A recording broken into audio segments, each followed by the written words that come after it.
আমি আমার পরিচয়টা কমপ্লিট করে নিই। মাই নেম ইজ বিধানরঞ্জন দত্ত এবং আনফর্চুনেটলি পেশায় কলকাতা পুলিশ। আমার সাথে আমার বসের যে রিলেশন ছিল সেটা খুবই রোমান্টিক ছিল। রোমান্টিক বলতে খুবই মধুর ছিল, কারণ বস আর বউয়ের মধ্যে খুব একটা পার্থক্য হয় না। বউয়ের ক্ষেত্রে সুবিধা যেটা হলো যে বউকে যদি আদর করো বা ভালোবাসো, রেসপেক্ট করো, তো বিনিময়ে সে দিতে পারে যদি তার মুড হয়, মানে টার্মস অ্যান্ড কন্ডিশন অ্যাপ্লাই। অফিসে ঢুকতাম 10টার সময়, মানে আমাদের ঢোকার টাইমিং থাকতো, বেরোনোর কোনো টাইমিং থাকতো না। তো আমার মনে পড়ে আমরা বেরোতাম 1টা, 1:30, 2টো, কোনো দিন থেকেও যেতে হতো রাত্রিবেলায়। আমি মোটামুটি ঝাপটা বন্ধ করছি যে এবার মোটামুটি বাড়ি যাবো, খুব মনে আনন্দ, 1টা বাজে। তো সেই টাইমে আমি আমার বসকে বলতাম বাড়াবাবু।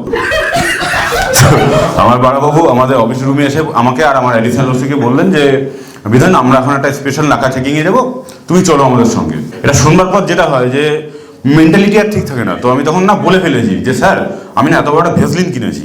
তো বলছে সেটা দিয়ে কী হবে? বলো আসার আগে না তো লাগিয়ে চলে আসি, যাতে যখন ঢুকবে একটু স্মুথলি ঢোকে।